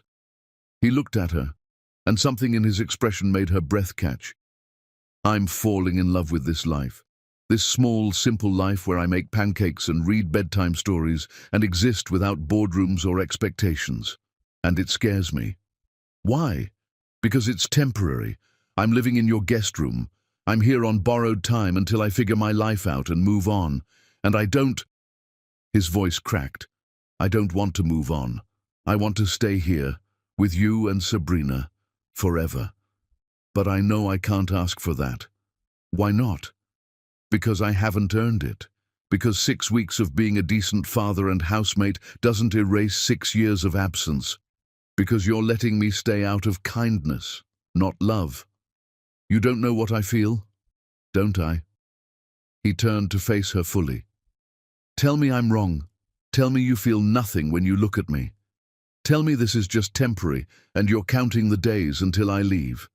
She couldn't. The words wouldn't come. "That's what I thought," he said softly. "You feel something. Maybe not love. Maybe not even close to love. But something." "I feel terrified," Tabitha admitted. I feel like I'm standing on the edge of a cliff and you're asking me to jump. I would never ask you to jump. I'd ask you to let me build a bridge, slowly, carefully, one plank at a time until you felt safe enough to walk across. What if the bridge collapses? Then I fall with you, and we build it again and again, as many times as it takes. Tabitha's eyes filled with tears. I want to believe you, so believe me. It's not that simple. Yes, it is. It's terrifying and complicated and absolutely not simple. But the core of it is. Either you believe I've changed, or you don't. Either you believe I'll stay, or you don't. Either you trust me, or you don't. I don't know if I can trust you. Then don't. Trust yourself. Trust that you're strong enough to survive if I fail. Trust that you've built a life that doesn't need me, but could maybe want me anyway. He stepped closer, close enough that she could feel his warmth, smell his cologne, see the flecks of gold in his hazel eyes. I love you, he said simply. I love you and Sabrina, and this life we're building, even though it's built on temporary and maybe and someday. I love you enough to wait years for you to trust me. I love you enough to leave if you ask me to. I love you enough to stay if you let me. Mackenzie. You don't have to say anything. You don't have to feel the same way. I just needed you to know. Needed it out there between us so we could both stop pretending. He went back inside, leaving her alone on the balcony with a choice that felt impossible. Trust or protect, risk or safety, love or survival. She didn't sleep that night. The next morning, everything shattered. Tabitha came home from a meeting to find Sabrina crying on the couch, Mackenzie white-faced beside her. What happened? Tabitha demanded, panic flooding through her. I told her the truth, Mackenzie said heavily, about why I left, about being weak, about missing her first 5 years, all of it. You what? She asked. She said kids at school were asking why her daddy wasn't around before, and she wanted to know the real reason. I couldn't lie to her, Tabitha, I couldn't. Sabrina looked up with red, swollen eyes. Daddy says he left because he was scared, that he was a bad person who hurt you. Sabrina, sweet girl, I don't want a daddy who hurts my mama. Sabrina's voice was anguished, breaking. I don't want a daddy who's scared. I want a daddy who stays. Mackenzie looked like he'd been shot. Princess, I'm staying now. But you might leave again. You might get scared again and leave, and then Mama will be sad forever. I won't. You don't know that. Sabrina was sobbing now, 5 years of unspoken fears pouring out. Nobody knows that. Even Mama doesn't know if you'll stay. The truth from a child's mouth was devastating. Tabitha gathered Sabrina into her arms while Mackenzie stood frozen, his face a mask of pain. Baby girl, listen to me, Tabitha said through her own tears. Grown-ups make mistakes. Your daddy made a really big mistake 6 years ago, but people can change. People can learn to be braver. But what if he doesn't? Sabrina whispered against her shoulder. What if he leaves us again? Tabitha looked at Mackenzie over their daughter's head. Saw him breaking, saw him drowning in regret, saw him loving them so hard it was destroying him. And she made a choice. He won't leave, Tabitha said firmly, because I won't let him. Mackenzie's head snapped up. What? I won't let you leave. Not this time. Not ever again. She held Mackenzie's gaze while she spoke to Sabrina. Your daddy made mistakes. Big ones. But he's spent 6 weeks proving he's different now, and I believe him. Do you know why? Why? Sabrina sniffled. Because love isn't about being perfect. It's about trying. And your daddy tries so hard, baby girl. He tries every single day to be better, and that's what real love looks like. Do you love Daddy? Sabrina asked, her voice small. Tabitha's heart stopped.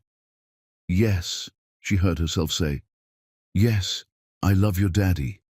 Even though I'm scared. Even though he hurt me. Even though it's terrifying. I love him. Mackenzie made a sound like something breaking and healing at the same time. Then why isn't he really staying? Sabrina asked.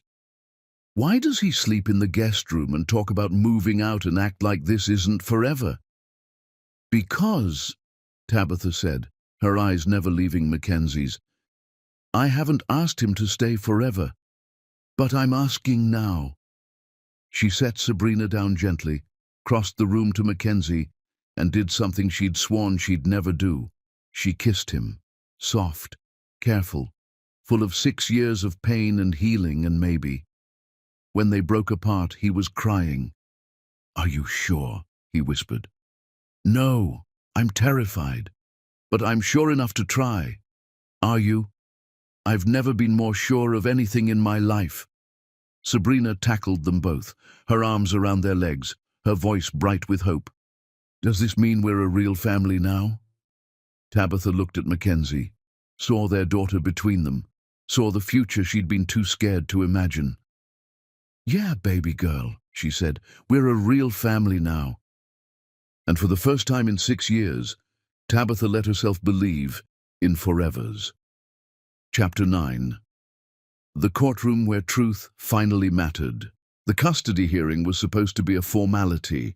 Mackenzie's name on the birth certificate, joint legal custody, a visitation schedule that gave him real time with Sabrina, simple, clean, no drama.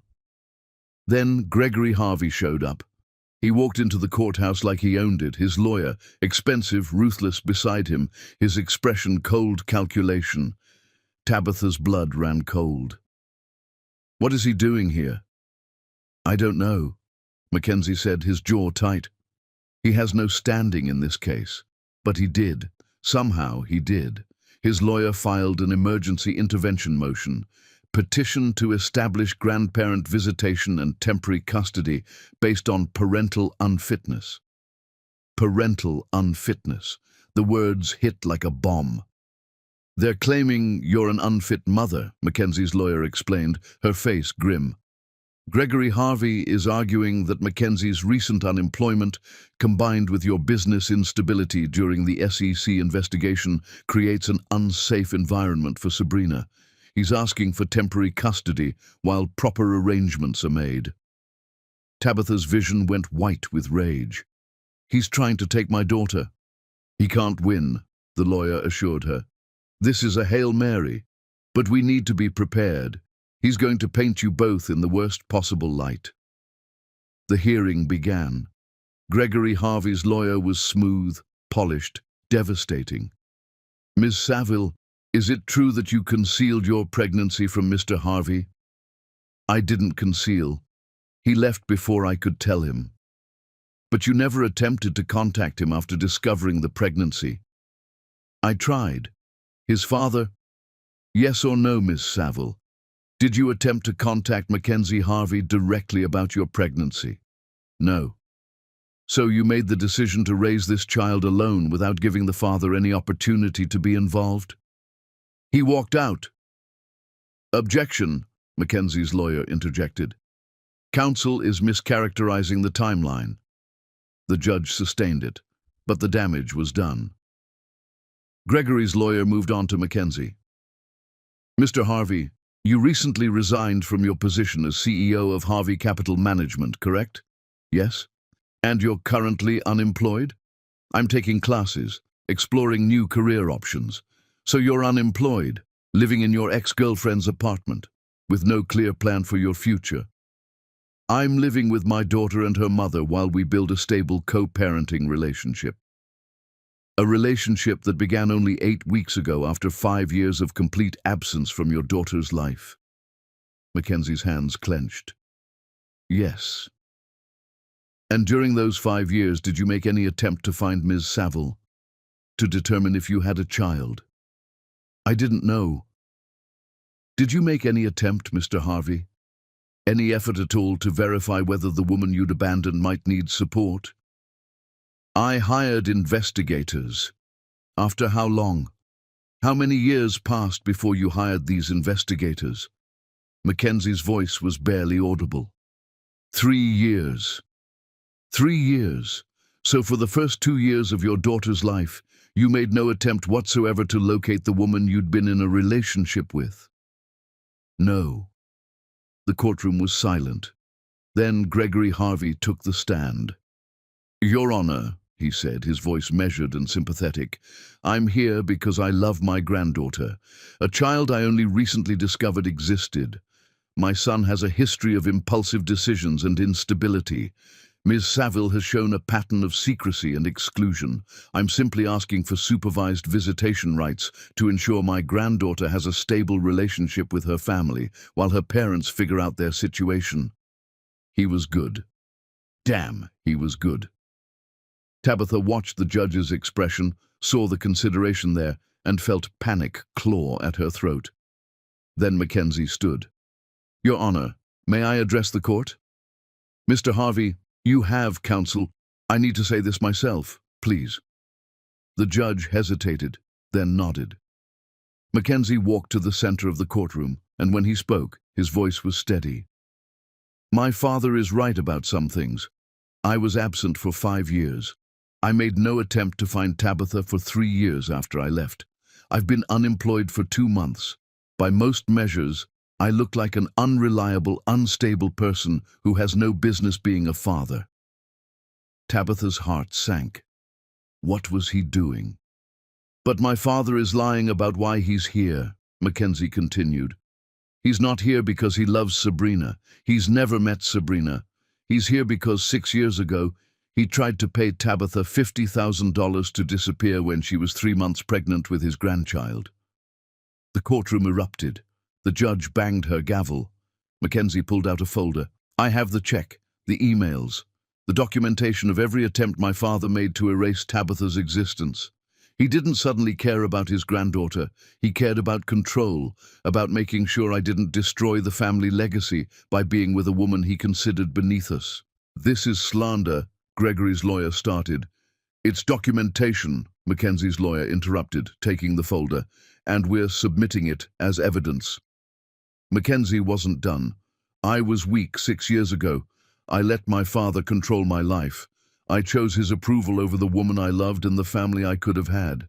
I made terrible choices, and I will regret them until the day I die. But I'm different now. I chose to lose my job rather than let Tabitha's company be destroyed by association with me. I chose to publicly acknowledge my daughter even though it destroyed my reputation. I chose truth over comfort. I'm choosing differently now. Finally." He turned to face Gregory directly. "You taught me that love was weakness. That family was a business transaction. That money mattered more than people. It took me 6 years and losing everything to realize you were wrong, and I'm not letting you teach my daughter those same lies." Gregory's face was stone. Tabitha was crying. The judge cleared her throat. "Mr. Harvey Sr., do you have a response to these allegations?" Gregory stood slowly. "My son is clearly under emotional duress. The check he referenced was a business matter that has been misinterpreted. I simply believed—" "You believed you could buy me," Tabitha said, standing up. "You looked at me while I was pregnant and scared and alone, and you decided I had a price. $50,000. That's what you thought your granddaughter was worth." "Ms. Saville, please," the judge started. "No, Your Honor. I need to say this. Gregory Harvey doesn't want custody rights. He wants control. He wants to punish his son for choosing differently, and he wants to make sure I know my place. But I stopped being afraid of powerful men the day I held my daughter alone in a hospital and realized I was stronger than anyone who'd ever tried to break me." She turned to the judge. "We're not perfect parents. Mackenzie and I are figuring this out as we go, but we love our daughter. We're trying. We're showing up. And that's more than Gregory Harvey has ever done for anyone." The judge was quiet for a long moment. "I've heard enough," she finally said. "Mr. Harvey Sr., your petition is denied. You've shown no genuine relationship with the child, and the documentation presented raises serious questions about your motivations. As for custody arrangements between Ms. Saville and Mr. Harvey Jr., joint legal custody is granted. Ms. Saville retains primary physical custody. Mr. Harvey is granted substantial visitation rights to be formalized in a written agreement within 30 days. The gavel came down. Gregory Harvey stood, his face a mask of cold fury. "You're making a mistake, Mackenzie, both of you. This woman will destroy you." "No," Mackenzie said quietly. "You destroyed me. She's rebuilding what you broke." Gregory left without another word. In the hallway outside the courtroom, Tabitha finally let herself breathe. "I can't believe you submitted that check," she said. "I can't believe you stood up and called him out," Mackenzie countered. "I can't believe it's over. It's not over. It's just beginning." He was right. This was just the beginning of a family, of a future, of everything they'd almost lost. Chapter 10. The forever they finally earned. 6 months later, everything was different. Savile Cosmetics was thriving. Mackenzie was teaching business classes at the community college and loving it. Sabrina had adjusted to having her father at every dance recital, every school event, every bedtime. They'd moved into a house, small, cozy, with a garden that Tabitha had promised Sabrina they'd plant in the spring. Not Tabitha's house, not Mackenzie's house, their house. Saturday morning, Tabitha woke to the sound of laughter from the kitchen. She found Mackenzie and Sabrina making pancakes, flour everywhere, Sabrina's butterfly clips askew.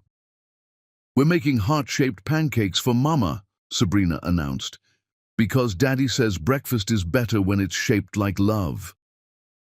Tabitha leaned against the doorway, her heart so full it hurt. This was what she'd needed 6 years ago. This morning chaos, this casual intimacy, this family.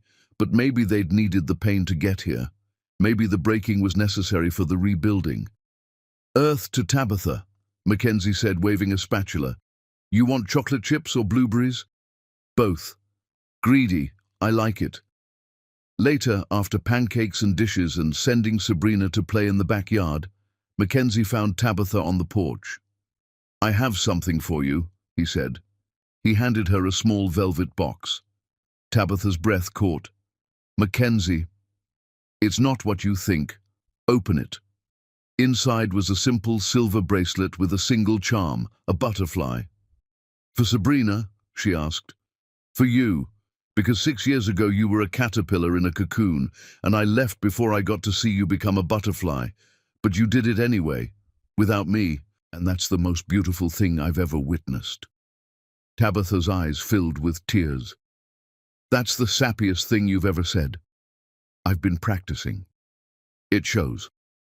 He helped her put it on, his fingers gentle on her wrist. "I love you," he said simply. "I love you and Sabrina and this life we've built.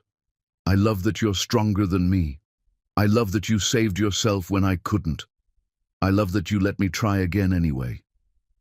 "I love you too," Tabitha said. "Even though you drive me crazy, even though you still make grand gestures when I tell you not to, even though you're a work in progress." "We're both works in progress." "Yeah, we are." They sat in comfortable silence, watching Sabrina chase butterflies in the garden.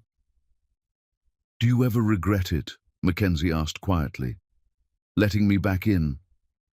"Every day." He flinched. "But," Tabitha continued, "I also don't regret it every day. And the not regretting is starting to outweigh the regretting. So I think we're on the right track." "That's very reassuring. It's honest.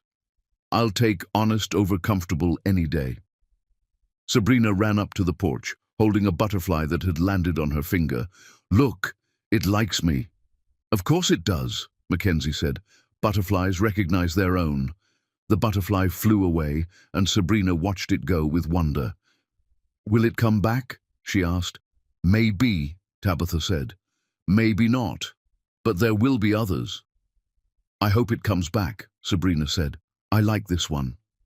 That night, after Sabrina was asleep, Tabitha found the check, the one from Gregory Harvey, still in its frame in the back of her closet. She took it down, stared at it for a long moment. Then she lit a match, watched the paper curl and burn, watched 6 years of anger turn to ash. Mackenzie found her standing over the sink, watching the last pieces blacken. "Burning evidence?" he asked. "Burning the past. There's a difference." "Good difference or bad difference?" "Good, I think. I'm letting it go." "All of it?" "Most of it. Some of it. The parts that don't serve me anymore." He wrapped his arms around her from behind, his chin resting on her shoulder. "I'm proud of you," he said, "for surviving, for building, for being brave enough to let me try again. I'm proud of you too, for changing, for showing up, for being the father Sabrina deserves. I'm trying. I know. That's why it's working." They stood there, wrapped in each other, watching the ashes wash down the drain.